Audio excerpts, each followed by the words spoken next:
네, 오늘부터 본격적으로 이제 고린도전서 본문에 들어가는 거거든요.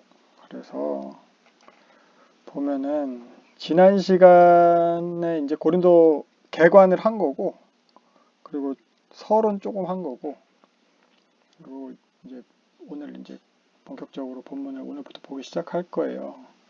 그래서 지난 시간에 했던 것들 다시 조금 생각을 해보면은, 네. 지난 시간에 했던 게 이제 먼저 이제 고린도 교회에 대해서 잠깐 설명을 했어요. 그래서 이 고린도 이 도시가 이제 바울이 2차 전도 여행 기간에 1년 6개월에 걸쳐서 머물면서 개척을 하고 교회를 세운 거잖아요. 그 교회가 이제 고린도 교회고, 이 고린도는 도시 자체가 이제 커가지고 요 아가야 지방의 수도라고 했어요.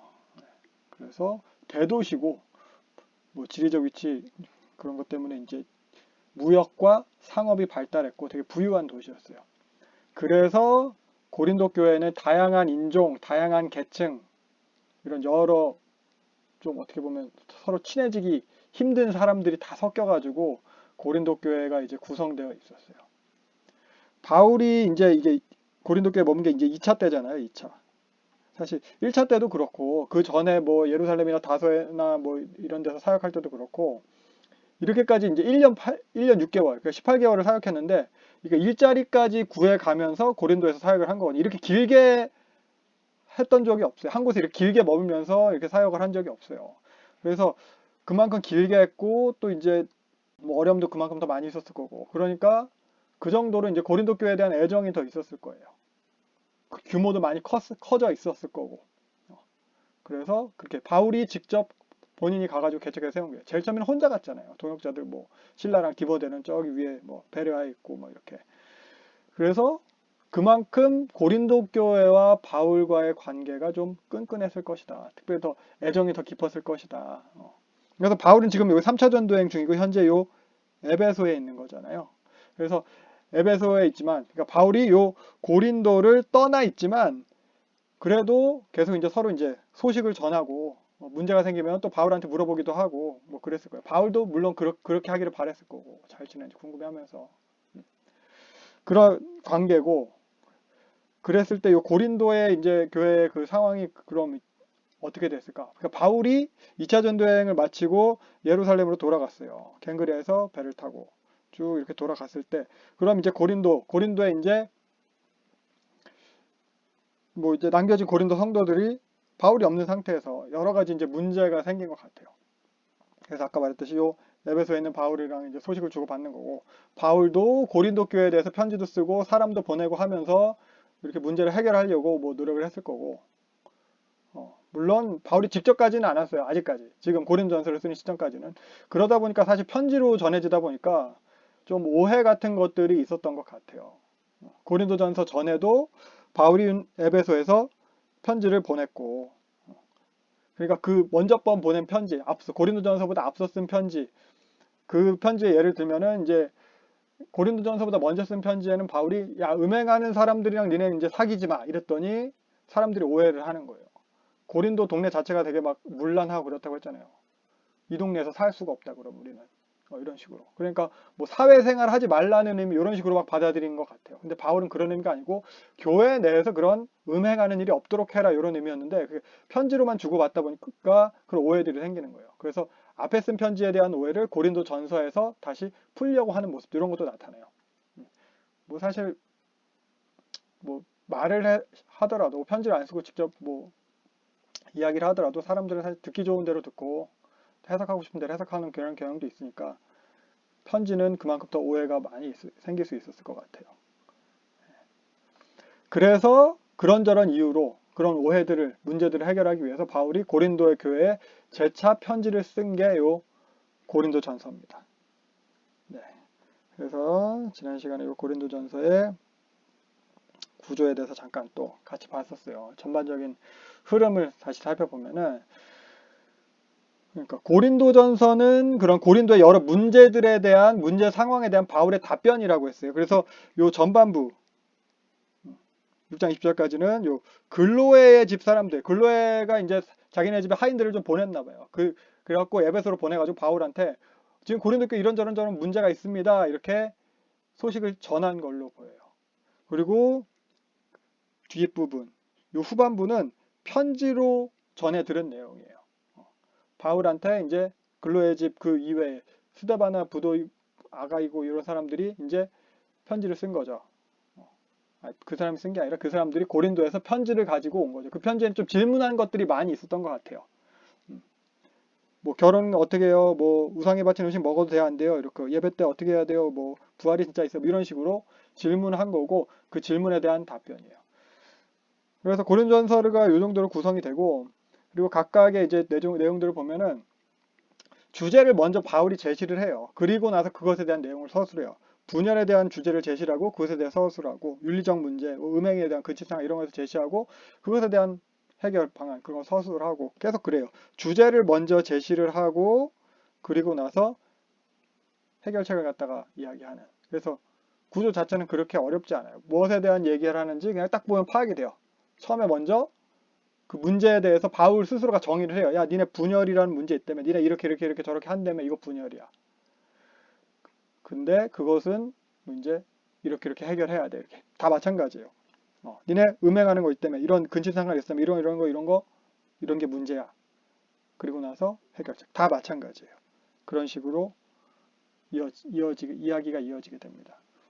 그래서 먼저 문제 제기를 하는 거죠. 그 문제 제기에서 문제에 대해서 바울이 정의를 해요. 니네 이런 문제를 가지고 있는 거다. 그리고 나서 결국 해결책인데 바울이 해결책으로 제시하는 것은 지난 시간에도 얘기했듯이 다 복음이에요. 이런 식이에요. 그래서 지난 시간에는 요 부분 편지의 서론 부분 봤어요. 서론 부분이랑 그리고 고린도 교회의 상황 그 첫 번째 문제에 대한 분열의 상황에 대해서 바울이 이제 그 말을 시작하는 내용까지 딱 여기까지 본 거예요. 1장 17절까지. 그러니까 바울이 자신이 이제 전해 들은 내용이죠. 전해 들은 그 분열의 내용에 대해서 문제 제기를 하는 거예요. 그때 상황이 고린도 교회에서 나는 바울에게 속했다. 난 아볼로에게 속했다. 나는 개바파다. 막 이런 식으로 교회 사역자들 고린도 교회에 와서 사역했던 그 사람들을 추종하는 세력들로 이렇게 나눠서 서로 자랑하고 서로 비판하고 그렇게 하는 거. 그게 옳지 않다는 거예요. 바울이 그래서 내가 니네 그렇게 파당으로 나눠서 싸우라고 그러라고 너네한테 세례주고 복음 전한 게 아니다. 이런 이야기를 딱 하는 것으로 이제 분열에 대한 교훈 이야기를 시작하고 있는 겁니다. 이런 얘기 봤어요. 그래서 이런 고린도 교회 성도들은 그 성도들의 인식을 보면은 바울에게 들은 이 복음을 결국 세상에서의 지혜랑 같은 식으로 여겼던 것 같아요.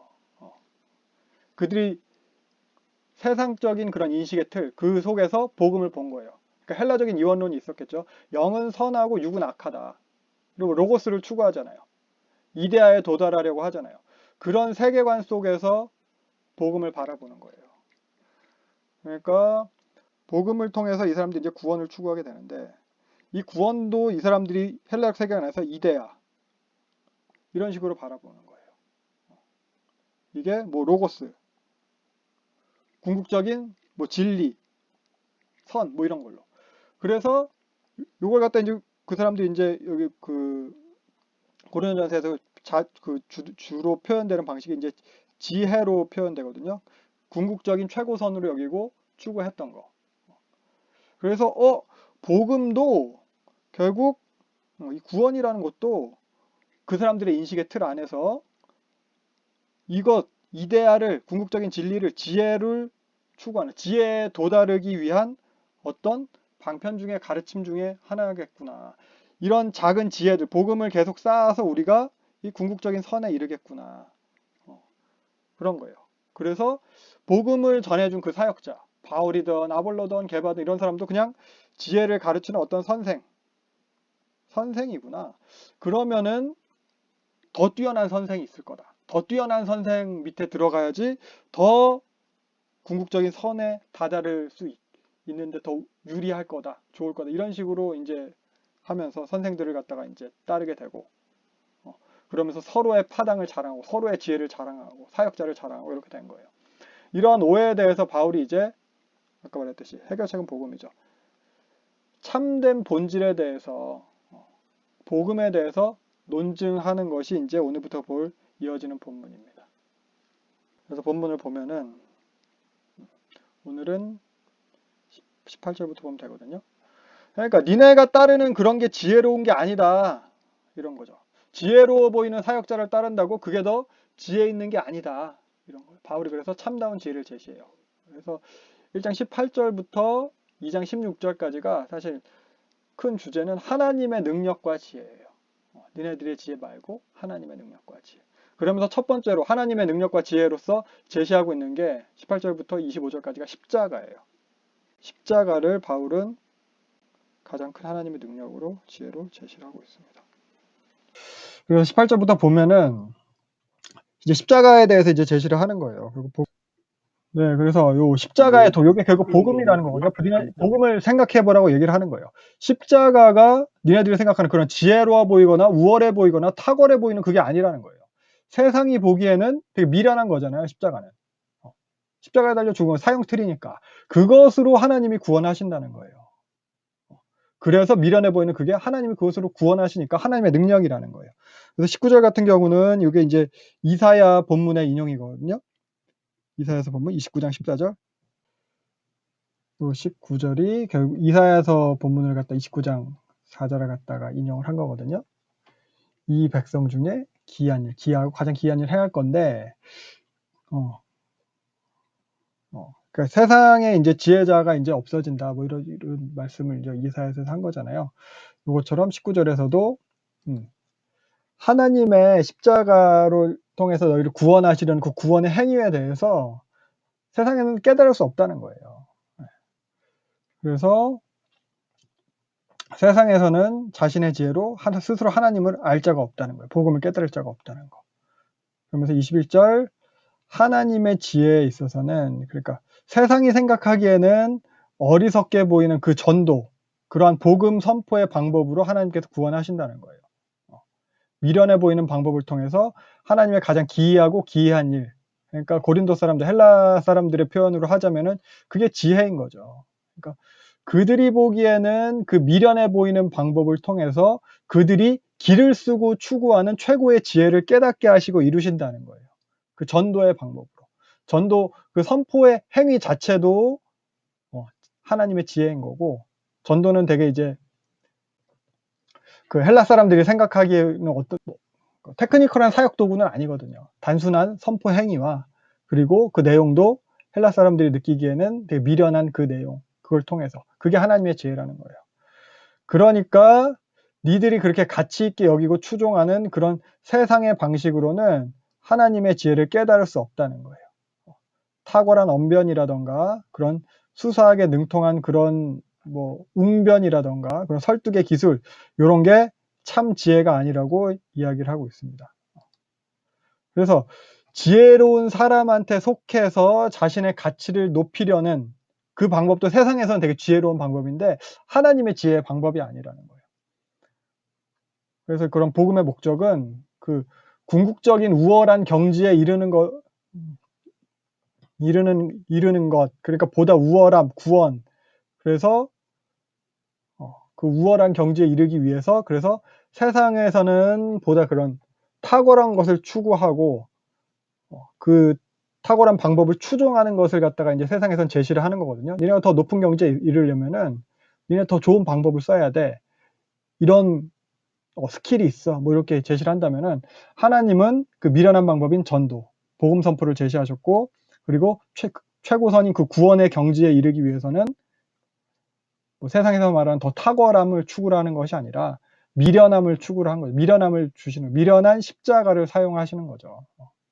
지혜를 추구하는데 지혜로운 방법을 제시해야 된다는 게, 지혜로운 방법을 사용해야 된다는 게 이제 세상의 방법이었다면은 하나님은 미련한 방법으로 미련한 걸 추구하게 하셨어요. 이게 하나님의 지혜예요. 이게 참된 지혜고 이게 구원의 방법이라고 지금 바울이 이야기를 하고 있습니다. 그래서 22절 우리가 전하는 십자가에 못 박힌 예수는 유대인들한테는 거리끼는 것이고 헬라인들한테는 미련한 것이래요. 그러니까 청중이 듣기 싫어하는 그것으로 예수를 전했다는 거예요. 고린도서 1장 23절에 보면은 우리는 십자가에 못 박힌 그리스도를 전하니 유대인에게는 거리끼는 것이요 이방인에게는 미련한 것이로되 23절 이렇게 얘기를 하고 있어요.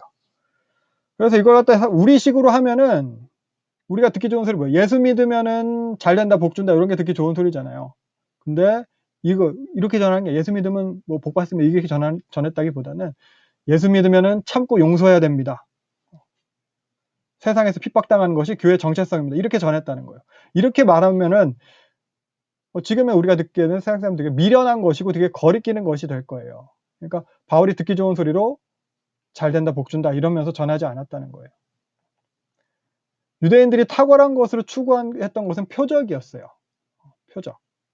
그러니까 구원의 증거, 기적적인 증거, 구원할 수 있던 능력이 있다. 그러니까 출애굽을 생각하시면 돼요. 출애굽에서 나타났던 그 10가지 재앙, 이게 이제 구원의 표적이거든요. 메시아적인 표적이에요. 이걸 갖다가 추구를 한 거예요. 예수가 메시아가 맞다면, 네가 구원자라면 이런 출애굽에 나타났던 모세의 기적 같은 게 일어나야 된다는 거죠. 이걸 갖다 추구했다면 헬라인들은 지혜를 추구했어요. 지혜로. 그러니까 십자가는 뭐 유대인 느끼기에도 헬라인 느끼기에도 이런 표적이나 지혜에 부합하지 않았다는 거예요. 우월한 능력이 되지 않고 결코 지혜로 보이지도 않고 치욕스러운 일이잖아요. 사형당한 거잖아요. 그래서 신명기 율법에 의하면은 21장 23절 나무에 달린 자마다 하나님한테 저주를 받았다. 이렇게 얘기를 하고 있는 거예요. 그러니까 저주받은 자가 구원자라니 이게 말이 되냐. 하나님한테 저주를 받은 자인데 그 사람이 어떻게 하나님으로부터 메시아가 되냐, 구원자가 될 수 있냐, 이거라는 거예요. 그래서 거리끼는 것이 된다는 거예요. 근데 24절 오직 부르심을 받은 자들에게는 오직이에요.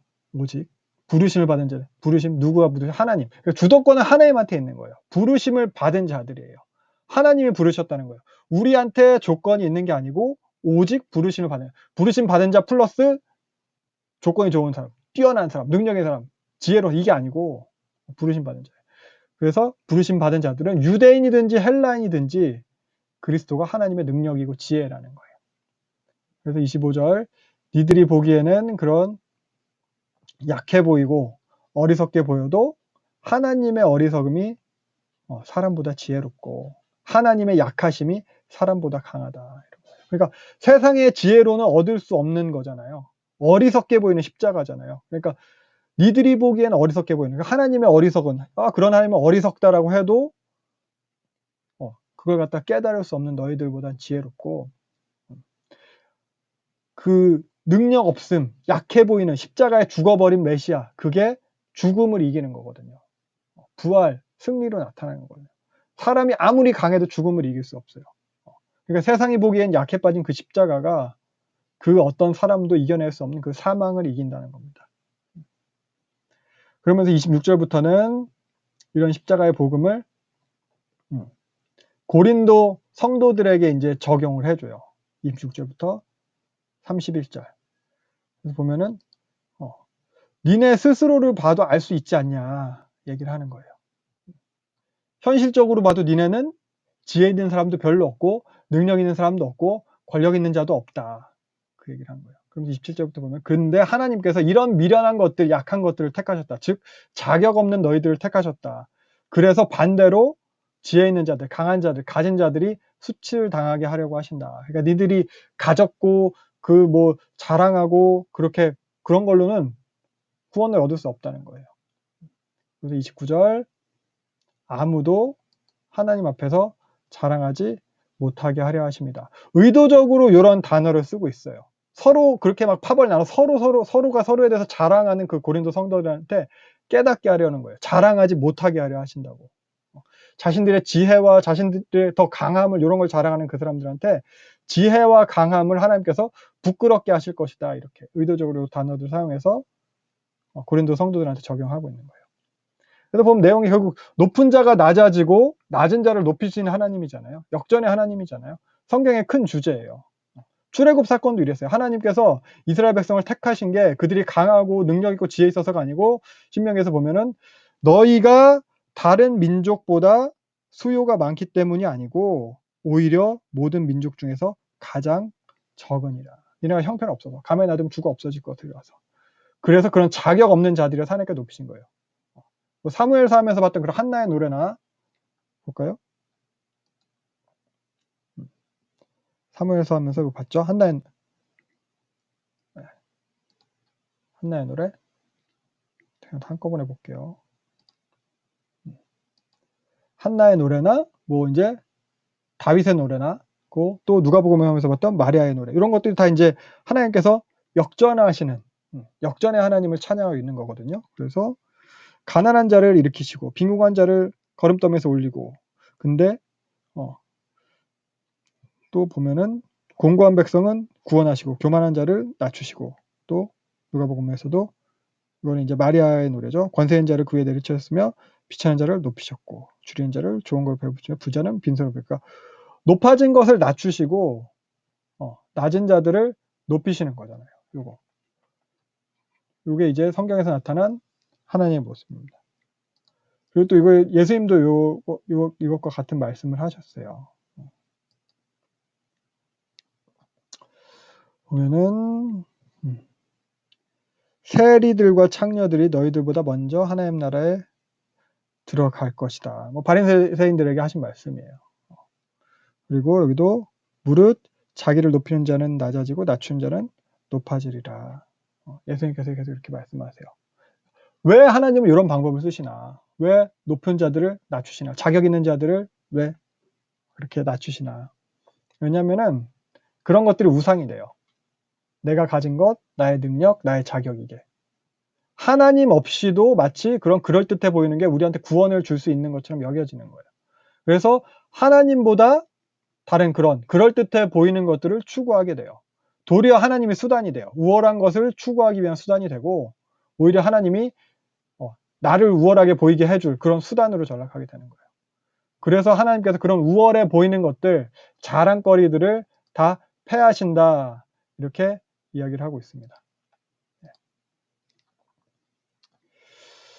그래서 30절 보면 자랑할 거는 예수밖에 없다는 거예요. 예수가 우리의 지혜고 의로움이고 거룩함이고 구속함이라는 거예요. 즉 예수만이 우리의 조건이 되는 거예요. 우리는 스스로 내세울 게 아무것도 없어요. 하나님이 그렇게 계획하고 부르셨어요. 이게 하나의 방식이에요. 그래서 지난 시간에 본 게 니들의 문제였어요. 고린도 교회 문제에 대해서 이제 딱 제기를 했고, 그리고 오늘 이제 이렇게 바울이 제시한 거는 니들의 문제는 그거였는데 하나님의 방식은 이거다. 니들의 방식대로 하나님 하지 않는다. 이렇게 말씀을 하신 거예요. 그리고 2장 넘어가면은 이제는 바울의 방식을 갖다가 이야기를 합니다. 하나의 방식은 이런 거였다. 그래서 나도 2장 1절 내가 너희한테 전할 때도 그런 니들이 생각하는 그 지혜로워 보이는 그런 아름다운 수사법이나 그런 언변의 기교나 지혜로워 보이는 뭐 철학적 논증이나 그런 어떤 내세울 만한 방법으로 너희한테 전한 게 아니다. 예수 그리스도께서 2절 십자가에 못 박히신 것 이것만 전하기로 작정을 했다. 이야기를 하는 거예요. 지난 시간에도 이야기했듯이 그런 예화 중심의 설교, 본문 말씀과 상관없는 그런 이야기만 가득한 설교, 이런 거 기억에 남는 건 예화밖에 안 나고 본문은 모르겠고, 근데 사실 그 예화를 왜 했는지도 모르겠고, 그런 거. 사실 설교를 들었는데도 예수님도 십자가도 기억이 안 나는 그런 설교. 그나마 이제 기억에 나는 건 듣기 좋은 거, 잘 된다, 복 준다 이런 얘기만 기억나고. 그러니까 십자가가 무슨 의미인지는 없고 교회 다니면 그냥 복 받는다 이런 식의 설교. 요것에 대해서 이제 바울이 얘기를 하는 거예요. 바울은 이런 것에 대해서 앞장에서는 그리스도의 십자가를 헛되게 하는 것이다. 이런 식으로까지 표현을 하고 있어요. 그러니까 강단에서 잘 된다, 복 준다 이 메시지가 더 드러날수록 십자가와 복음, 그 하나님의 영광은 더 가려지게 돼요.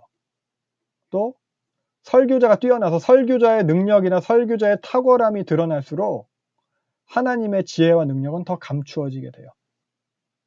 이게 대표적으로 이게 단적인 예가 연예인들이 하는 간증이에요. 어떤 유명 인사가 하는 간증. 저도 예전에 막 연예인들이 하는 그런 간증 같은 거 보고 기억해보면은 사실 내용은 저 기억이 안 나요. 그 연예인이 멋있었다. 그 연예인 신앙 좋다. 이런 것들. 십자가가 복음이 더 드러나기보다는 복 받았구나. 이런 것들만 기억이 나요. 그래서 바울은 복음을 전하는 데 있어서 그렇게 사람들이 좋고 뭐 보기에 좋고 듣기에 좋은 그런 형식을 취하지 않았다는 거예요. 복음만을 전했다는 거예요. 자신의 그런 우월함이나 강함을 내세워서 전한 게 아니라는 거예요. 그래서 3절 보면은 내가 너희 가운데 거할 때에 약하고 두렵고 심히 떨었다. 아테네에서도 바울이 복음만을 전했죠. 각색하지 않고 듣기 좋은 소리도 하지 않고 그대로 복음만을 전했다가 무시당했거든요. 죽은 자의 부활을 얘기를 그대로 했더니 야 무슨 육은 악하고 영은 선한 건데 육신이 또 부활하냐 하니까 사람들이 조롱하는 거예요. 네 말 나중에 듣겠다 막 사람들이 이렇게 얘기를 하는 거예요. 이런 기억이 있었겠죠. 그러니까 하나님이 구원자라는 증거가 어떻게 육신의 부활이 아테네 사람들이 그렇게 여긴 거죠. 하나님이 정하신 구원자라는 증거가 어떻게 육신의 부활이냐 이렇게 여기게 됐었던 거예요. 그러니까 미련한 그 사람들이 생각하기에 이게 미련한 거죠. 거리끼는 건 거예요. 그걸로 전한 복음이라는 거예요. 그러니까 다른 좋아 보이는 그런 것으로 잘 된다 복 준다로 그런 걸로 전하지 않았다고 이야기를 하고 있습니다. 그래서 4절 보면은 바울은 그런 수사학적 기교로 전한 게 아니라 성령의 능력으로 하려고 했다 이렇게 얘기를 하고 있어요. 너희의 믿음의 근거가 내가 말한 그런 말재주나 그런 화술에 있지 않고 하나님의 능력에 있게 하려고 그랬다. 5절. 그래서 인간적인 조건이 아니라 하나님의 능력으로 하려고. 곧 이게 은혜잖아요. 우리의 조건이 아니라 하나님의 능력으로 되는 거. 그러니까 말 잘해서 믿고 설교 잘해서 믿고 듣기 좋은 소리 해가지고 그거 듣고 혹해서 믿고 뭐 그런 게 조건이 되지 않게 하려고 한 거예요. 그런 거 다 배제했다는 거예요. 바울은 그렇겠대요. 우리는 어떤지 한번 생각해 볼 수 있을 것 같아요. 우리는 어떻게 믿고 있나? 혹시 그래서 믿고 있나? 복 받을 줄 알고 믿고 있는지, 아니면 어떤 그런 지적인 유희, 뭐 깨달음이 즐거워서 설득력 있는 그런 말들 그런 거 쫓아다니는 건 아닌지. 사실 요새는 뭐 유튜브 이런 게 또 워낙 발달돼 있어서 설교가 좀 아쉽고 그러면은 그냥 뭐 다른 교회 설교도 듣기도 하고 막 이러는데 사실 바울이 여기서 얘기하는 그런 거죠. 그런 설교가 듣기 좋아서 설교가 마음을 막 감동을 시키고 내 마음을 풀어줘서 그렇게 해서 믿게 된 게 아니라는 거예요. 우리가 믿게 된 것은 은혜로 됐다는 거예요. 하나님의 능력이라는 거예요. 누구 때문에 무엇 때문이 아니라는 거예요. 지적으로 설득되었다고 사람이 믿지 않는다는 거예요. 하나님의 능력이라는 거예요. 바울이 그렇게 얘기하고 있습니다. 근데 6절 보면은 그러나 라고 하면서 너희들한테 그렇게 지혜롭게 하지 않았지만 니네들이 보기에 지혜로워 보이는 걸로 하지 않았지만 근데 온전한 자들, 여기 보면 신앙에 성숙한 자들인 거예요. 신앙에 성숙한 사람들 중에서는 지혜를 말한다. 그런데 이 지혜는 니들이 생각하는 세상에서 추구하는 그런 지혜는 아니라는 거예요. 하나님의 지혜라는 거예요. 2장 7절. 영원 전에 미리 정하신 그 감추인 지혜라는 거예요. 니들이 내가 진짜 사실 그러니까 똑같은 거 어떻게 보면 세상 사람들이 보기에는 미련한 건데 여기서는 말을 갖다가 그런 식으로 정의를 해서 얘기를 하고 있는 거예요. 니네들한테는 지혜롭게 하지 않았지만 성숙한 사람들한테는 내가 진짜 지혜를 말한다. 니들이 생각하는 그런 지혜는 아니지만 나도 성숙한 사람들한테는 지혜를 말한다. 그러면서 8절 내가 말한 이 지혜는 이 세상 사람들이, 이 세상 통치자들은 아무도 깨닫지 못했다. 그래서 예수님 십자가 못 박은 거다. 성경에 기록된 대로 그 사람들은 그것에 대해서 이제 보지도 못하고 듣지도 못했다. 2장 9절 말씀은 이사야 64장 4절을 인용을 한 겁니다. 주를 사모하는 자들을 위해서 이런 행하신 일을 아는 자들이 없었다. 듣고 본 자들이 없었다. 이런 얘기죠. 그러니까 니들이 뭐 절대 선으로 여기고 그렇게 추구하는데 지혜를 구원에 대해 그렇게 추구하는데 니들이 추구하는 방식, 그런 방식으로는 참된 지혜에 도달할 수 없다. 이런 얘기를 또 반복해서 얘기를 하는 거예요. 그러면서 10절 오직 성령이 우리에게 보이셨다. 사람의 일을 사람 속에 있는 영이 알듯이 하나님의 일도 하나님의 영이 아니고서는 아무도 알 수 없다. 우리가 이 하나님으로부터 온 영을 받았다. 그것은 은혜로 받은 것들. 그리고 그게 다 은혜라는 것을 깨닫게 하기 위함이다. 12절 그 얘기예요. 그래서 13절 보면은 요 비밀, 이거 하나님과 같은 요 비밀, 이 비밀을 전할 때 사람의 지혜나 사람의 가르치는 말로 하지 않은 거다. 그래서 우리의 전도는 오직 성령께서 가르치시는 걸로 한 거다. 그러니까 영적인 일을 영적인 것으로 해석하는 거다, 이런 의미예요. 성령이 알려주시는 일은 성령께서 가르치는 대로 지는 대로 해석해야 되는 거다. 그래서 여기 13절, 여기 본문의 분별은 헬라어 이제 쉰크리노인데 비교하다, 해석하다 이런 뜻이에요. 그래서 영적인 일은 영적인 것을 분별하는, 영적인 일은 영적인 것을 해석한다, 이렇게 생각하면 될 것 같아요. 그래서 다시 정리하면 참된 지혜를 세상은 알 수 없대요. 성령님만 알 수 있게 해주신대요. 그것은 그리고 또 우리가 뭐 잘나서 뛰어나서 똑똑해서 이게 아니라 하나님께서 은혜로 주신 거래요. 그게 이제 12절의 내용이고, 그리고 그 참된 지혜는 자기를 사랑하는 자들한테 하나님께서 예비하신 거래요. 이게 9절 내용이에요. 그리고 이게 영원 전부터 계획을 하셨대요. 우리의 영광을 위한 거래요. 감추어져 있는 거예요. 이게 7절 내용이에요. 이게 뭐냐? 세상은 깨닫지 못하는 그것, 바로 예수 그리스도예요. 그래서 골로새 1장 26, 27절에서도 보면은 이 영원 전부터 하나님께서 준비하신 이 지혜에 대해서, 이 비밀한 것에 대해서, 26절, 이 비밀은 만세와 만들부터 감추어져 있던 것인데 이게 성도들한테 나타났대요.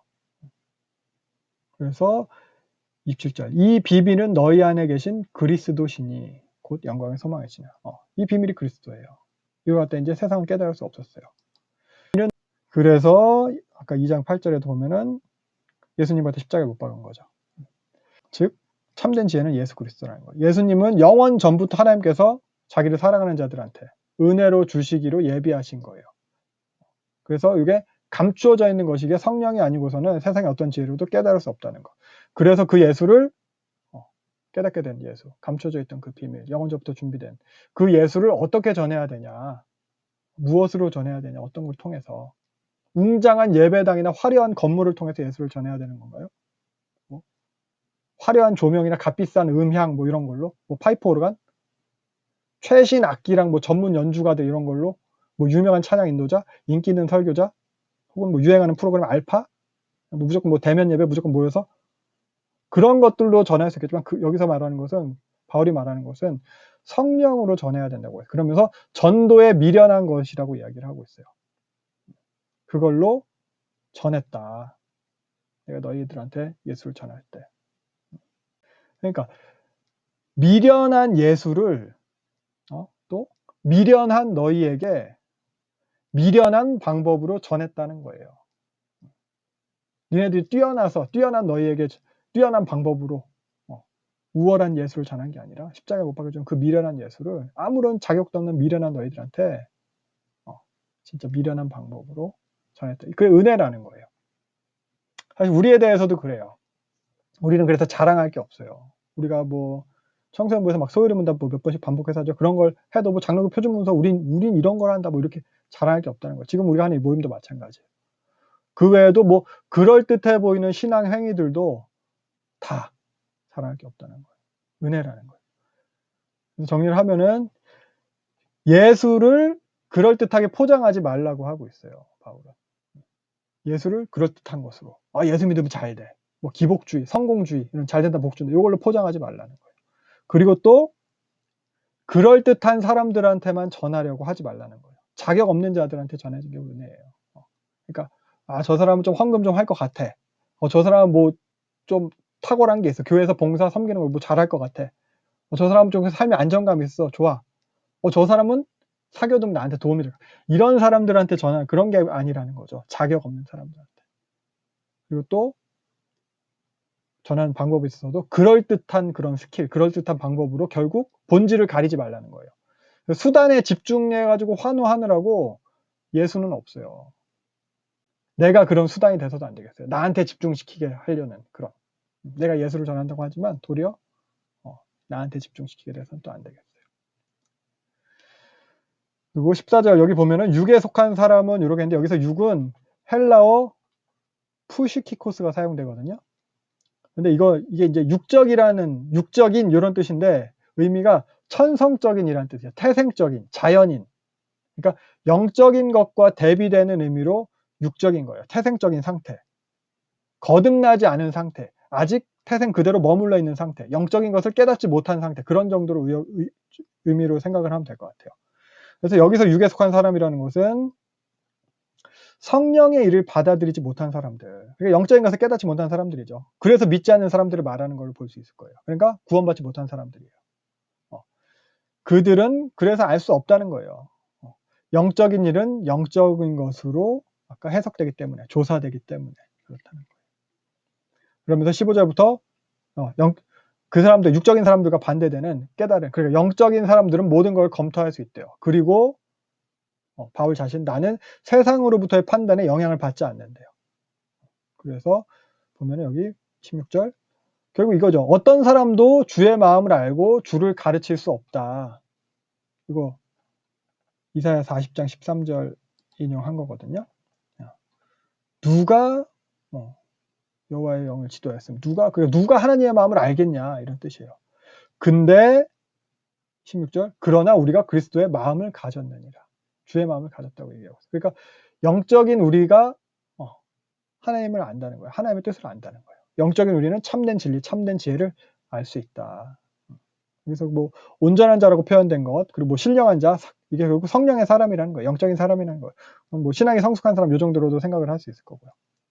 그래서 우리는 그런 사람이라는 거예요. 우리, 바울이 얘기하는 우리, 바울 자신에 대한 거죠. 바울은 나는 이런 온전한 사람이다, 신령한 사람이다, 그리스도의 마음을 안다.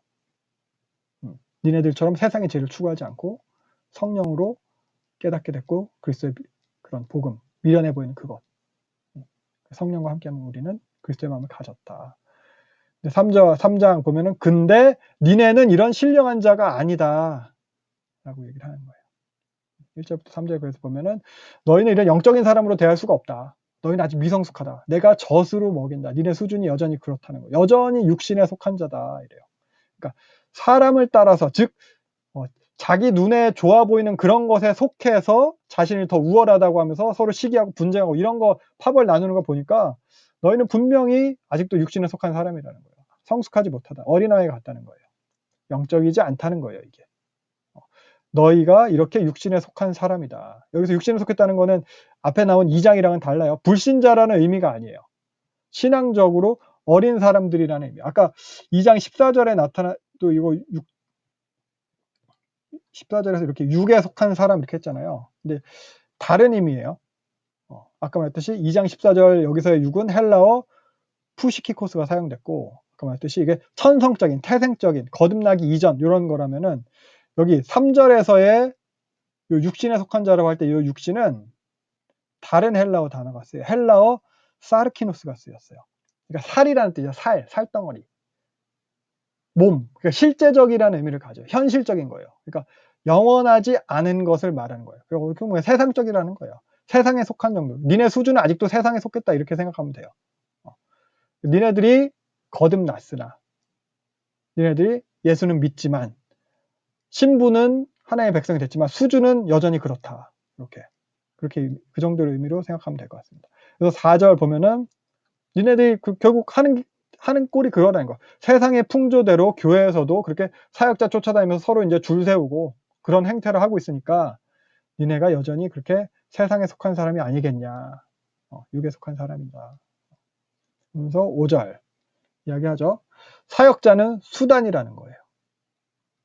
예수님을 믿게 하는 데 있어서 수단일 뿐이라는 거예요. 그러니까 수단인데 그 사역자가 목적이 돼서는 안 된다는 거예요. 그러니까 누가 더 뛰어나냐, 누가 더 훌륭하냐, 뭐 그래도 뭐 담임 목사가 옳다, 뭐 이런 식으로 사역자한테 집중하는 게 옳지 않다는 거예요. 그리고 여기서 5절에 보면 사역자들이니라, 이거 참고로 이거 사역자라고 번역된 단어, 그 헬라어가 디아코노스인데 그 의미는 종이에요. 노예예요, 노예. 시종, 하인 이런 의미예요. 주인공은 하나님이고 사역자는 종이에요. 그래서 이 사역자가 그 종이잖아요. 그래서 고린도서에서는 이렇게도 표현하고 있어요. 예수를 위하여 우리가 너희의 종된 것을 전파함이라. 성도들의 종이라는 거예요. 그래서 또 바울이 그걸 전한대요. 예수가 우리의 주 되신 것, 요거 전하고 우리는 너희의 종된 것을 전파한대요. 참고적으로 이렇게 사역자는 이런 존재라는 거죠. 바울이 그걸 얘기를 하는 거예요. 그리고 6절부터 9절 이제 바울이 이걸 갖다 이제 좀 비유적으로 이야기를 합니다. 6절부터 9절 보면 하나님께서 자라나게 하셨다는 거죠, 결국. 나랑 아볼로는 아무것도 아니래요. 7절. 둘 다 동일하대요. 8절. 결국 뭐예요? 이게 삭슬 받고 일하는 일꾼이라는 거예요. 즉 수단이라는 거예요. 너희들은 하나님이 목적하신 목적이에요. 하나님 목적하신 거예요. 밭이에요. 밭. 하나님 목적을 두신 밭이에요. 그리고 우리 사역자들은 수단이에요. 너희들은 하나님이 세우신 거예요. 집이 하나님의 집이에요. 우리는 거기서 일하는 거예요. 사역자들은. 그래서 너희들은 9절 하나님의 것이라는 거죠. 하나님의 밭, 하나님의 집. 이게 하나님의 것이라는 거예요. 그래서 보면은 밭이 삭꾼한테, 삭 노동자한테 속한 게 아니잖아요. 삭을 받고 일하는 그 노동자, 품꾼이 밭에 속해서 일을 하는 거예요. 집도 마찬가지예요. 그 집 하인이 그 집에 속해서 일을 하는 것이지. 그렇기 때문에 사역자가 성도들한테 속한 거예요. 교회에 속한 거예요. 사역자가 교회에, 사역자가 성도들에게 속해 있는 거예요. 성도가 사역자한테 속한 게 아니라는 거예요. 성도 자체가, 성도가 하나님의 것으로 하나님께서 목적하시는 거기 때문에 사역자는 품꾼처럼 그 하나님의 목적하시는 거에 속해서 그걸 위해서 일을 하게 된다는 거죠. 그런 의미고. 그래서 이제 10절부터 보면은 10절부터는 좀 어떻게 보면 난해할 수 있기도 한 그런 내용인데 간단하게 살펴보면은 그렇죠. 바울이 제일 처음에 털을 닦았대요. 예수로 털을 닦았대요. 예수. 다른 털은 없대요. 예수라는 털을 닦았고 그 위에 그 터 위에 세우는 것을 너희들이 신중해야 된다. 예수라는 터 위에 그에 어울리는 합당한 인정받을 만한 그것을 갖다 세워야 돼. 그 공적을 인정받을 만한 걸 세워야 된다는 거예요. 예수 위에 세운다고 다 옳은 게 아니라는 거예요. 나중에 보면 다 타서 없어진다. 다 타버려서 사라진대요. 그러니까 예수 그리스도에 걸맞는 것을 세워야 한다는 거예요. 복음에 걸맞는 것. 그게 교회거든요. 예수 그리스도라는 기초 위에 그 복음에 예수 그리스도에 걸맞는 것이 세워져야 된다는 거예요. 지금 바울은 교회에 대해서 이야기를 하고 있는 거예요. 자기가 그리스도로 털을 닦았다. 그 위에 그것에 걸맞는 걸 세워야 된다. 복음에 걸맞는 것. 교회에서 그 그리스도에 걸맞는 것. 공적이라고 하잖아요. 자랑하는 것. 너희들이 그리스도에 세워서 자랑할 만한 것. 나중에 그 자랑 인정받을 수 있을 만한 것. 파당 나눠가지고 그리스도에 세웠다고 해서 나는 바울로파 이거는 나중에 니네들이 아무리 자랑을 해도 그거 인정받을 수 있는 게 아니라는 거죠. 니네 교회에서 고린도 교회에서 내세울 게 자랑하는 게 뭐냐? 바울파요, 아볼로파요 이런 거 자랑해요? 복음에 걸맞는 것이 있어야 된다. 그걸 세워야 된다는 거예요. 동방교회 뭐 자랑하나요? 120주년 그런 거. 그래서 그게 예수 그리스도에 걸맞는 것이냐. 그러니까 예수 위에 세상의 가치를 세우지 말라는 거예요. 교회에서 세상이 뭐 그럴듯하게 여기는 것, 뭐 지혜로워 보이는, 우월해 보이는 것, 탁월해 보이는 것 그런 걸 추구하면서 그것을 공적으로 세워서 자랑하지 말라는 거예요. 우리 성도수 얼마다. 우리 교회 몇 천억짜리다. 이런 거. 파이포르가 뭐 이런 거 자랑질하지 말라는 거예요. 그리고 또 우리 목사님 뭐 잘해. 뭐 이런 것도 사실 자랑하면 안 돼요. 사역자의 그런 수사학적 기교나 탁월한 언변이나 그런 거 아니라는 거예요. 웅장하고 화려한 예배당 그런 거 다 이거 교회에서 세상의 가치대로 자랑하는 거예요. 예수 위에 세운다고 교회에서 한다고 다 옳은 게 아니에요. 예수 팔아 장사하는 게 될 수 있어요. 다 불타 사라질 거라고 얘기하고 있어요. 그래서 뭐래요? 부끄러운 구원이 될 것이다. 간신히 구원받을 것이다. 아슬아슬한 구원이다. 15절에 불 가운데서 봤는데 이게 그런 표현이에요. 불탄 가운데서 꺼냈다 이런 표현은 그러니까 어렵사리 이런 정도의 의미를 가진 수거예요. 전통적으로 자격 없는데 뭐 간신히 살아남았다 이런 거 정도죠. 아모스서에도 보면은 불붙은 가운데서 빼낸 나무 조각 같이 되었다. 니네들 완전 망해서 죽을 뻔했는데 겨우 살아남았다 이런 뜻이거든요. 스가랴에서도 보면은 대전에 여호수아한테 얘기하죠. 여호수아에 대해서 얘기하는 거죠. 사탄이 책망하는 거죠. 불에서 꺼낸 그슬린 나무가 아니냐. 너 그렇게 자격 없는 대제사장이다. 이런 거 얘기를 하는 거예요. 그러니까 너희들이 그렇게 교회에다가 그리스도의 기초 위에 아무리 그런 자랑하고 우월해 보이는 걸 세워도 겨우 구원만 나요. 부끄러운 구원이 될 것이다. 라는 거예요. 그래서 16절부터 17절. 너희가 하나님의 성전인 것을 말하고 있어요. 너희.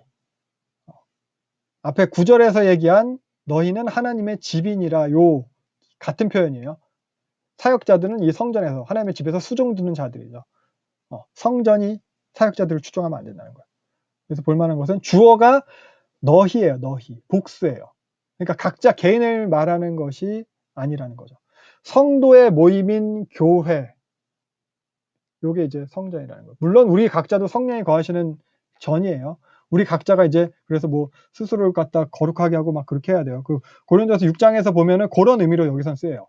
너희 몸은 너희가 하나님 받은 바 성령의 전이니까 너희는 음행하지 마라. 6장에서 그 얘기거든요. 물론 이렇게 거룩하게 해야 돼, 우리 몸도. 근데 여기 3장의 본문에서 의도는 너희 공동체를 말해요. 너희 공동체가 하나님의 성전이니까 그러한 너의 공동체를 파괴하는 것은 하나님의 성전을 파괴하는 거다. 그러니까 공동체 분열하게 하는 사람을 하나님이 뭐래요? 멸하실 것이다. 그러니까 하나님의 성전은 거룩하니까 너희 공동체가 바로 하나님의 성전이니까 그러니까 니네 파당으로 그렇게 거룩한 교회에 분열 일으키지 말라는 거예요. 그래서 성전, 교회 건물이 성전이 아니라는 거죠. 예배당을 건축하는 데 있어서 성전 건축이라는 말은 되게 이단적인 표현이에요. 여기 본문의 시점에서도 보면, 본문에서도 보면 너희가 성전이라는 표현은 우리가 생각하는 지금 우리 시점에서 예배당 건물을 갖다 성전이라고 이야기하는 그런 주장보다 되게 혁명적이고 되게 폭발적인 표현이거든요. 그러니까 본문 당시에 예루살렘 성전이 아직 존재하고 있었어요. 유대인들이 생각하기에 뭐 대부분 뭐 기독교인들도 그렇게 생각할지도 몰라요. 당시 뭐 세상의 중심이 예루살렘이라고 생각했고 예루살렘은 하나님의 도성이고 그곳에 하나님의 거하시는 성전이 있다는 거예요. 그 성전이 이미 있는데 그럼에도 저게 아니고 니네가 성전이다라고 이렇게 한 표현은 엄청난 표현이거든요. 그러고 이런 얘기 하고 다니니까 유대인들이 바울을 갖다 돌로 치려고 막 그러는 거예요. 사실 예수님이 그래서 죽임 당하신 거예요. 이 성전 헐어라. 내가 손으로 짓자는 다른 성전 지을 거다. 하니까. 그러니까 당시에도 보면은 예루살렘 성전이 그렇게 버젓이 있음에도 성도들을 갖다가 성전이라고 할 정도예요. 근데 하물며 지금 저런 예배당 건물이 성전이겠냐는 거죠. 네, 그렇습니다. 그래서 아무튼 요 본문을 통해서 이제 두 가지 이제 바울이 비유적으로 얘기한 걸 통해 생각해 볼 수 있는 거는 예수 이외에 다른 공적을 세우는 것, 어떻게 보면 다른 자랑할 거리 이런 거 해가지고 자랑질하고 그러면은 간신히 구원은 받는다. 부끄러운 구원이 될 거다. 구원은 받긴 하겠지만 니네들이 자랑했던 그건 다 헛된 거 된다. 그런데 성전을 파괴하는 것, 공동체를 파괴하는 거는 멸망이다. 구원 없다. 이런 얘기예요. 어떻게 보면 마찬가지 말이긴 해요. 뭐 결국 다른 공적으로 막 자랑질 해가지고 공동체가 파괴가 됐다면 결국 구원이 없는 거가 되겠죠. 아무튼 여기서 그래서 강조점은 그래서 공동체예요. 교회예요. 교회 분열시키지 말라는 거예요. 그래서 궁극적인 목적이 교회예요. 교회를 위함이에요. 이렇게 서신들을 다 쓰고 하는 게. 사실 성경이 말하려고 하는 것, 성경을 통해서 우리가 얻을 수 있는 메시지도 그래서 목적이 나 자신이 아니에요. 나 자신을 위한 것이라 할지라도 목적은 또한 우리의 교회됨을 위함이에요. 개인이 더 드러나고 개인이 더 위대해지고 개인이 더 우월한 그런 좋은 대우를 받는 게 목적이 아니에요. 그래서 이어서 보면은 18절부터 20절 네. 세상 풍조대로 니네들 지혜는 줄 그렇게 착각하지 말라는 거죠. 세상 풍조에서 어리석은 자가 참된 지혜로운 사람이라는 거예요. 세상의 지혜는 하나님한테 어리석은 거다. 세상 지혜 있는 자들 다 헛되게 돌아갈 것이다. 그러니까 니네 세상 풍조대로 자랑질하지 마라. 얘기를 하고 있어요. 그래서 요 19절 같은 경우에는 욥기 5장 13절 인용을 한 거고요. 20절 같은 경우는 시편 94편 11절을 갖다가 이용한 것입니다. 하나님께서 사람의 생각을 다 허무한 걸 다 아신다. 그러니까 니네들이 생각하는 지혜 그런 게 다 허무하다는 거죠. 그러니까 세상 풍조 따르지 말라는 거예요. 그래서 21절부터 보면은 모든 것이 다 너희의 것이다 라고 얘기를 하고 있어요. 니네들이 그렇게 자랑하는 그런 바울에나 아볼로나 게바에 속했다면서 그렇게 사람한테 자랑하는 거 그런 게 아니고 오히려 바울과 아볼로와 게바가 다 너희한테 속한 거 니네 거다. 모든 것이 다 너희의 거다. 그리고 너희는 그리스도의 것이고 하나님의 것이다. 이렇게 얘기하고. 그러니까 결국 사역자들은 수단이라는 거예요. 목적은 너희라는 거예요. 주인은 하나님이고 삭 노동자 그런 품꾼은 수단이라는 거죠. 목적이 밭이에요. 밭의 주인은 하나님이고 다른 어떤 좋아 보이는 그런 지혜롭게 보이는 것에 속하는 것이 자랑이 될 수 없다는 거예요. 그런 것들이 다 니네한테 속했다는 거예요. 삭 노동자가 밭에 속했다는 거죠. 네, 그래서 요 22절부터 23절은 그 창조 질서의 회복을 보여주고 있는 거거든요. 창조 때 결국 하나님이 있었고 뭐 인간이 있었고 그 피조 세계가 있었잖아요. 근데 창조 때 이 질서가 아담과 하와의 타락으로 인해서 깨진 거잖아요. 인간이 하나님처럼 되려고 했고 결국 그래서 피조물을 추구하게 됐어요. 피조물이 우월해 보이는 것, 능력 있어 보이는 것을 추종하게 됐어요. 근데 이제 이게는 그리스도로 인해서 이 질서가 다시 회복되어진 거예요. 하나님, 그리스도, 여기서 뭐 너희라고 표현하고 있죠. 성도예요, 성도. 그리고 피조세계. 모든 것이 다 너희한테 속았다. 그래서 요 성도가 너희가 다시 다른 걸 추종하고 자랑하게 된다면 다시 요 타락했던 상태로 돌아가게 되는 거예요. 이게 뭐 갈라디아서나 로마서에서도 이게 나타나 있는 거고요. 그래서 바울은 요 창조 질서와 그리스도로 인한 그 회복되어짐을 근거로 고린도전서에서 이런 주장을 하고 있는 거예요. 니네는 하나님의 거고 모든 것은 너희의 것이다. 그래서 4장 넘어가면은 4장은 이제 바울과 이제 고린도 교회와의 관계를 근거해서 또 얘기를 하거든요. 볼게요. 그래서 먼저 1절부터 5절 보면은 앞에 지금까지 이야기한 그 내용을 바울 자신한테 적용을 하고 있는 거예요. 사역자들은 뭐 종이다 뭐 이 얘기죠. 그래서 모든 것이 다 너희를 위한 것이다 이런 거죠. 그래서 1절 보면은 사람이 마땅히 우리를 그리스도의 일꾼이요 하나님의 비밀을 맡은 자로 여길지어다 이렇게 해서 근데 이게 1절이 자칫 오해하면 니네들은 나의 사도권을 존중해야 된다 뭐 이런 의미로 생각할 수 있는데 그게 아니고 앞에서 말했던 거랑 같은 얘기예요. 그리스도의 일꾼이요 일꾼 하인이란 뜻이에요. 그리고 헬라어 휘페리테스 종이란 뜻이 아래 것이 아래 것 그리고 하나님의 비밀을 맡은 자로 여길지어다 청직이라는 뜻이에요. 헬라어 오이코노머스 청직이 그러니까 앞에서 이야기한 대로 이 비밀 이 비밀은 앞에서 하나님께서 영원 전부터 계획하신 그 그리스도죠. 그래서 바울은 바울 자신에 대해서 이렇게 얘기해요. 내가 그리스도를 전하는 하인이다. 청지기로 여기는 것이 당연하다. 내가 그리스도를 전하는 종으로 여김받는 게 당연하다. 그러니까 나는 어떤 그런 위대한 지도자나 어떤 추종해야 될 리더가 아니다. 이런 얘기는 해요. 종이라는 거예요. 그리고 2절 그래서 나 같은 그런 종, 하인 청지기한테 요구되는 것은 충성이다 이거예요. 종한테 화려한 언변이나 그럴듯한 외모나 뭐 이런 게 뭐 대중의 인기나 탁월한 지혜 이런 게 요구된다는 게 아니라는 거죠. 충성이래요. 나는 전달하는 자니까 이 하나님의 비밀을. 예를 들면 이거죠. 택배기사. 나는 택배기사라는 거예요. 하나님의 비밀. 복음을 전달해준 택배기사. 택배기사한테 요구되는 게 뭘까요? 화려한 오토바이 라이딩 기술 뭐 이런 건가요? 뭐 물건을 잃어버려도 상관없고 배송은 늦고 물건은 잃어버리고 바뀌고 그래도 뭐 택배기사가 와가지고 말만 뻔지르르하게 잘하면 뭐 오토바이로 뭐 진짜 막 몇백만 원짜리 그런 걸 할리 데이비슨 타고 다니면 사실 그런 건 상관없는 거잖아요. 오토바이를 타든 뭐 걸어서 배송을 하든 택배기사가 벙어리이든 중요한 것은 약속한 물건은 약속한 시간에 배송을 하는 이게 충성이에요. 신뢰예요. 믿을만함 이거예요. 사역자들한테 요구되는 건 이런 거라는 거죠. 하나님한테 충성된 맡은 거에 충성된 이런 사역자들.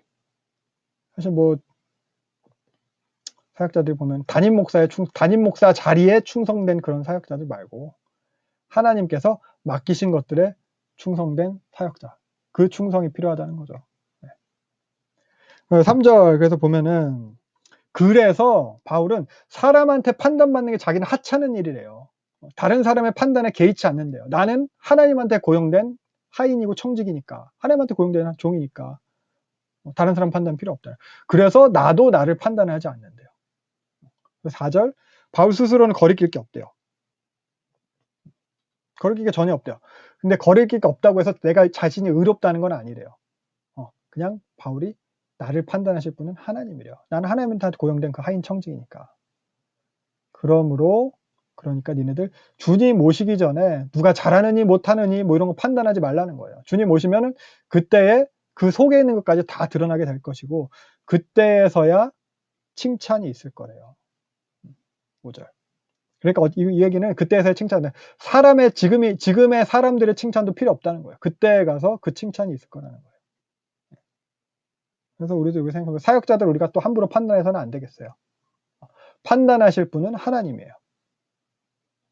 또한 너무 떠받들고 우리가 막 칭찬해서 우쭐하게 그렇게 만들어도 안 된다는 거죠. 그들은 종으로 청지기로 고용된 거예요. 감추인 것이 드러나게 되면 그때 이제 칭찬이 있을 것입니다. 네, 그래서 6절 보면은 바울이 이야기하죠. 자기랑 그 아볼로를 갖다가 적용을 해가지고 이렇게 지금까지 쭉 설명을 했어요. 나는 심었고 아볼로는 물을 주었고 이렇게 하면서 이렇게 적용해서 설명한 것은 니네들이 그 말씀을 벗어나지 않도록 하기 위함이다. 그러니까 서로 판단하면서 서로 무시하고 막 자랑질하지 마라. 겸손해라. 바울이나 아볼로나 다 똑같다. 하인 청직이라는 거예요. 종이라는 거예요. 네. 그리고 7절. 아까 이제 분위기가 바뀌어서 니네들은 뭐가 그렇게 잘났냐 이 얘기하는 거예요. 니네들 스스로 갖춘 게 있냐라는 거예요. 뭘 그렇게 자랑하냐는 거예요. 다 니네들 보면 니네들도 그냥 받은 건데 니네 스스로 잘라서 갖춘 게 아닌데 은혜로 받은 건데도 왜 니네 분수도 모르고 스스로 잘라서 갖춘 것처럼 왜 자랑질하냐 이런 거예요. 빛 좋은 계산, 속빈 강정이라는 거죠. 근데 니네 스스로 주제 파악해라 이거예요. 그러면서 8절부터는 좀 약간 이제 풍자적으로 이야기를 이어가거든요. 너희가 이미 원하는 거 필요한 거 다 가지고 다 이룬 것처럼 벌써 그러니까 왕이나 된 듯한 행세를 하고 있다. 그래 어디 너희가 정말 왕이나 돼봐라. 그럼 나도 니네랑 같이 왕 노릇 좀 하게. 이러면서 9절 그렇게 왕이나 된 듯한 행세하는 그런 너희들한테 비해 우리는 바울 자신이죠. 우리는 죽을 지경이라는 거예요. 온 우주의 구경거리가 됐대요. 여기 9절 보면 끄트머리에 두셨음에 요 끄트머리에 두셨다는 표현은 그러니까 옛날에 왕이나 장군이 승리해가지고 개선 행진을 하면은 그 행진 제일 앞에 왕이 말 타고 들어올 거 아니에요. 그리고 제일 끝에는 마지막에 끄트머리에 끌려오는 거는 적군 포로 사형수 이런 사람들 끌고 오는 거거든요. 그 사람들이 이제 원형 경기장에서 죽을 때까지 싸우던지 아니면 사자랑 싸우던지 이렇게 원형 경기장에 유흥거리로 남겨둔 그런 검투사 노예 요걸 갖다 이제 끄트머리에 두었다고 표현하는 거예요. 그러니까 이게 비교하면서 니네들은 제일 앞에서 다 이룬 것처럼 개선하는 그런 왕같이 그렇게 구냐. 나는 제일 뒤에서 끌려가는 포로 노예 이런 상태다. 이런 이미지로 서로 대조적으로 이렇게 표현하고 있는 거예요. 10절부터 13절 계속 이제 풍자적인 대조를 하는 거예요. 너희는 그리스도 안에서 구원받아서 그렇게 지혜롭고 강하고 존귀한 자가 됐는데 근데 우리는 그리스도를 전하는 것으로 인해서 니네는 그리스도 안에서 구원받아서 그렇게 지혜롭고 강하고 존귀하다고 자랑하고 잘난 척하는데 우리는 그 그리스도를 전하는 것으로 인해서 세상에서 어리석고 약하고 그런 비참한 지경에 처하게 됐다. 지금 이 순간에도 줄이고 목마르고 헐벗고 매맞고 떠돌아다닌다. 먹고 살기 위해서 막 고된 노동을 한다. 모욕을 당하고 박해를 받아도 막 축복한다. 세상의 쓰레기처럼 됐다. 만물의 찌꺼기처럼 살고 있다. 그러면서 이제 그들한테 이걸로 이제 질문을 하는 거죠. 뭐가 진짜 성도된 모습인 것 같냐? 뭐가 진짜 복음에 합당한 모습이냐? 진짜 그런 영적인 모습, 니네들이 말하는 진짜 그런 능력 있는 모습. 그게 니네냐? 우리냐? 이렇게 얘기를 하는 거예요. 그러니까 바울이 이런 식의 고난의 목록, 고난당함의 목록은 이후에 보면 이제 고린도 후서에서도 계속 이어지거든요. 자기 고난 당한 거, 뭐 박해를 당하고 매 맞고 뭐 태장으로 맞고 배 뭐 이렇게 파손하고 뭐 이런 거 계속 얘기를 하거든요. 근데 바울은 이렇게 자기가 이제 고난 당함을 또한 이렇게 자기가 사도된 증거로 여겼어요. 자기가 그리스도의 십자가에 동참하는 것으로 여겼어요. 그래서 고린도 12장 10절에서 보면 내가 그리스도의 약한 것과 능력과 궁핍과 박해와 공고를 기뻐하느니 내가 약한 그때에 강함이라 하면서 그리스도로 인해서 강함이라. 그리고 또 보면은 내가 고린도서 1장 5절에도 보면은 그리스도의 고난이 넘치는 것 같이 우리가 받는 위로도 그리스도로 말미암아 넘친다. 고난이 넘치기 때문에 또한 위로가 넘친다. 골로새서에서 보면은 너희를 위하여 받는 괴로움 기뻐하고 또 그리스도의 남은 고난을 그의 몸된 교회를 위해서 내 육체에 채워놔. 예수님을 위해서 받는 고난이라는 거예요. 그래서 그리고 또 사도행전에서도 보면은 바울이 처음에 이제 아나니아한테 안수받고 부르심 받을 때 이미 고난받아야 될 걸 알았고, 그러니까 바울은 당연히 고난받을 것을 알았고 또 그렇게 살았어요. 고난받은 거 안다, 내가 죽을 각오까지 했다, 뭐 이런 얘기를 하는 거예요. 사실 사도들이 그랬죠. 사도행전 5장 41절 보면은 예수 이름으로 능력받는 것을 당연한 걸로 여기면서 기뻐했다는 거예요. 예수 믿을 때 요게 당연한 거라는 거죠. 우리도 예수 믿잖아요. 같은 예수 믿는데 우리한테는 뭐가 당연한 것을 우린 여기나요? 예수 믿으면 성공하는 거, 안락한 삶, 평안.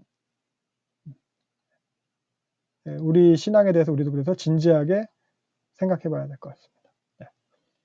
이어서 14절, 15절 보면은 고린도 교회 성도들한테 이제 자신의 관계를 들어 설명을 하는 거죠. 스승은 많은데 아비는 많지 않대요.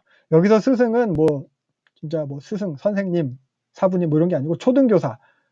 갈라디아에서 했던 그 초등교사거든요. 파이다고고스. 집에서 애 돌봐주는 노예라고 했어요. 그러니까 즉 뭐 육아도우미 뭐 이런 거예요. 그러니까 육아도우미는 많지만 사랑해서 진짜 그렇게 권하고 그런 사람 많지 않다. 이 얘기예요. 그러니까 즉 사역자들은 다 하나님의 종인데 그래도 그 중에서 육아도우미, 다 육아도우미, 뭐 종, 집에서 애 돌보는 노예 뭐 이런 종인데 그 중에서도 나는 너희들한테 좀 특별하지 않냐는 거예요. 내가 개척하고 내가 세운 너희이기 때문에. 그래서 바울이 이렇게 나는 복음을 통해서 너희를 낳았다. 15절 이렇게 얘기를 하는 거예요. 나는 그렇게 말로만 가르치는 게 내가 낳았다는 거죠. 아비 된 거라는 거예요. 자녀를 타이드듯이. 그래서 사랑해서 훈계하는 거다. 지금 이렇게 얘기한 것도 니네 부끄럽게 하려고 하는 게 아니다. 그러니까 16절 너희는 나를 본받는 자가 되라. 내가 복음에 대해서 말로만 가르치지 않았고 복음을 위한 그 삶을 삶으로 살아내는 그런 나를 본받으라는 거예요. 아비와 같이 사랑을 너희한테 권한다고. 그래서 17절 신실한 아들 디모데를 보낸대요. 그가 가르칠 거래요. 니네들이 본받아야 될 나의 그런 삶과 생활 방식과 내가 곳곳에서 가르치는 것들, 그걸 갖다 너희들한테 되새겨 줄 거다. 니네들도 그래서 나를 본받아서 이렇게 디모데처럼, 디모데는 내가 그랬다는 걸 보여주는 신실한 아들이라고 얘기하고 있잖아요. 너희들도 내가 낳은 내 자녀고, 내가 근데 어떻게 보면 고린도 교회는 신실한 아들은 아닌 거죠. 그러니까 신실한 아들 디모데 보내니까 얘를 보고 얘들도 나를 본받은 자 되라. 나를 본받은 디모데처럼 이 얘기하는 거예요. 그래서 18절부터 20절 보면은 내가 너희를 찾아가지 않을 줄로 생각해서 그렇게 잘난 척하면서 막 교만하게 생각하는 그런 사람들이 있는데 기회가 되면 주께서 허락하시면 속히 가서 그 교만한 자들 진짜 그게 능력이 있는 건지 말로만 떠드는 것인지 그거 알아보겠다. 20절 하나님 나라는 말에 있지 않고 오직 능력에 있다. 이렇게 얘기합니다. 여기서 능력이라는 게 뭐 기적이라던가 뭐 표적을 보인다던가 이렇게 생각할 수 있겠지만 앞에서 문맥을 통해서 볼 수 있는 것은 삶으로 살아내는 것을 말해요. 복음에 합당한 삶. 뭐 능력을 얘기하면 정말 그 능력을 보일 수 있는 그런 합당한 삶이 또 될 수 있겠죠. 그래서 바울의 지금 이야기하는 흐름에서 보면은 그리스도의 고난에 동참하는 것. 고난 속에서도 그리스도의 사랑을 실천하는 것. 이거죠. 그래서 바울은 감히 얘기하는 거예요. 자신을 본받으라고. 그래서 디모데를 보내서 자기 자신의 그런 삶과 생활 방식을 일깨워 주려는 거예요. 그래서 21절. 내가 너희에게 채찍을 들고 가는 게 좋겠냐? 사람과 온유한 마음으로 가는 게 좋겠냐? 이렇게. 그래서 사장을 보면은 이렇게 이제 마무리를 하잖아요. 이런 사장의 마무리를 두고 학자들은 이제 바울이 편지를 갖다 미리 어느 정도 써놓은 거다. 이 사장까지가 이미 편지를 갖다 마무리하는 시점이다. 근데 미리 써놨는데 고린도 교회로부터 또 다른 소식이 전해져서 이후의 내용을 추가해서 이렇게 고린도서가 길어진 거다. 이런 의견을 제시한 학자들도 있어요. 아무튼 뭐 그럴 수 있고요. 그래서 이렇게 자랑하는 것. 결국 지금 1장부터 4장까지 해서 고린도 교회에서 나타나는 문제. 사실 이후의 문제들 대부분 그래요. 자랑하는 것. 배타적으로 구별하는 것. 누구를 갖다 그럼 결국 정죄하게 되는 것. 자신의 우월함을 드러내는 것. 이런 게 이제 문제거든요. 그래서 교회 내에서 이런 문제를 다루고 있는 건데 좀 자랑하지 말아야 되는 거죠. 겸손해야 되는 거예요. 근데 보면은 그런 사람들이 있어요. 뭐 우리도 그곳에서 예외라고 할 수는 없겠지만 그러니까 신앙 워리어들이 있어요. 신앙 워리어. 어떤 좀 자격지심 이런 것도 작용하는 것 같아요. 그러니까 세상에서 인정받지 못함을 교회에서 어떻게 인정받으려고 더 드러내려고 그게 이제 긍정적으로 섬기고 봉사하고 겸손하고 이러면 되는데 나는 드러내고 다른 사람 갖다 또 깔보는 것처럼 되는. 그러니까 뭐 인터넷상에서 키보드 워리어라고 그러잖아요. 댓글로만 막 이렇게 막 폭력적으로 하고 자기가 더 하고 다른 사람 깔보고 찍어 누르고. 그러니까 세상에서 실제로는 그렇지 못하네. 그러니까 자신의 어떠함을 자랑해서 인정받고 영향력 있고 그런 영적인 것처럼 우월한 것처럼 뭐라도 된 것처럼 그게 결국 스스로 속는 거예요. 사실 우리 스스로에겐 아무런 조건이 없어요. 그렇게 우리가 뭔가 된 줄로 생각해서는 안 된다는 거죠. 그래서 내용들을 갖다 쭉 한번 정리를 해보면은 먼저는 이제 니들이 아무리 세상의 방법대로 추구하고 노력해도 바울이 얘기하죠. 참된 지혜는 세상의 지혜로는 깨달을 수 없다는 거예요. 참된 지혜를 세상의 지혜는 깨달을 수 없다는 거예요. 그래서 누가 깨달아요? 하나님이 부르신 자들만 복음을 깨달을 수 있다. 무엇으로? 전도에 미련한 것으로. 하나님의 영, 하나님의 영만, 그러니까 성령께서만, 성령으로만이 하나님의 지혜를 깨달을 수 있다는 거죠. 그 하나님의 지혜가 결국 그리스도고. 그래서 내가 복음을 전할 때 그런 세상의 지혜로워 보이는 것, 세상의 지혜로 전하지 않고 성령으로 전했다는 거예요. 이게 하나님의 능력이다. 성령으로 깨닫게 하시면 이게 하나님의 능력이다. 아무리 지혜로워 보이는 능력 있어 보이는 그게 아니고 전도에 미련한 것인데 성령으로 깨닫게 하시면 이게 하나님의 능력이다. 그래서 그 성령으로 복음을 깨달았을 때 복음에 합당한 삶을 살게 된다는 거예요. 이게 하나님 나라라는 거죠. 성령의 인도하심대로 사는 삶. 그래서 지금 저도 그렇게 계속 얘기를 하고 있잖아요. 이렇게 말로만 떠드는 게 아니라 살아내는 것. 이걸 갖다 바울은 또 능력이라고 하는 거예요. 그래서 내가 그렇게 살아내고 있다. 그러니까 니네 나를 본받아라. 그럴듯해 보이는 삶이 아니라 순종하는 삶. 참아내고 자신의 유익을 구하지 않고 감내하고 도리어 축복하는 것. 이게 영적인 삶이라는 거예요. 니네들이 영, 진리, 이데아, 뭐 최고선 뭐 이렇게 하는데 그게 어떤 우월해 보이는 그런 다른 뭐 줄서기, 뭐 사역자를 따른 뭐 방언 이런 게 아니고 살아내는 거. 이게 영적인 사람이라는 거예요. 그러니까 뭐 편하게 하면 사랑이죠, 사랑. 하나님의 통치 원리, 하나님 나라의 통치 원리 이거죠. 그래서 여기 4장 9절부터 13절 보면은 바울이 이제 고난받은 그 목록들 이런 것도 우리가 이제 살펴볼 수도 있을 텐데 여기 보면 바울이 결국 이런 모습을 본받으라고 권하고 있는 거거든요. 그래서 바울이 이러한 고난 목록은 바울 자신의 삶이 자신의 그런 믿음과 분리되지 않았다라는 것도 변증하는 역할을 해요. 이런 고난 목록이 이제 바울의 사도됨을 간접적으로 변증해 주고 있는 거죠. 이게 진짜의 모습이래요. 신앙 워리어로 자신을 내세우는 그런 척하는 그게 아니라 진짜 영적인 사람의 모습. 이게 능력인 거죠. 삶으로 살아내는 것, 참아내는 것. 다시 말해 자신의 유익을 구하지 않고 감내하는 것. 그래서 우리는 어떤 모습에 더 가까운가 생각해 볼 수 있어야 될 것 같아요. 우리도 그런 나 자신의 신앙의 그런 어떠함을 드러내고자 함이 있지는 않은지. 뭐가 진짜 신앙인지. 사실 교회 안에 천박한 그런 번영신학만이 만연해 있는 게 우리 신앙의 현실이거든요. 그래서 계속 얘기하지만 신앙의 삶을 좀 진지하게 생각해 봐야 될 것 같아요. 그래서 바울이 계속 자기를 갖다 본받은 자가 되라고 권면하는 거예요. 나를 본받는 자 되라. 내 말이 아니라 나를 본받는 자 되라. 그러니까 하나님 나라는 말이 아니라 능력이 있다는 게 바로 이거예요. 말로만이 아니라 삶으로 살아야 능력. 바울은 그래서 감히 자신을 본받으라고 말할 수 있는 거예요. 내 말 들어라 이게 아니고 나를 본받아라. 삶의 본, 이게 능력이에요. 언행일치, 뭐 믿음과 삶의 일치 이런 거죠. 그래서 바울은 나중에도 보겠지만 뭐 계속해서 자기를 갖다 이제 본받으라고 그렇게 제시를 하거든요. 뭐 갈라디아서에서도 그랬고 쭉 보면은 너희도 나와 같이 되기를 구하노라. 데살로니가전서에서도 계속 자기를 본받으라고 얘기해요. 빌립보서에서도 너희는 함께 나를 본받으라. 내게 배우고 듣고 본바를 행해라. 이렇게 계속. 디모데후서에서도 디모데한테도 이렇게 본받으라고 얘기를 하고. 근데 결국 요것은 갖다가 이제 목적이 이제 자신을 드러내려는 그런 삶은 아닌 거죠.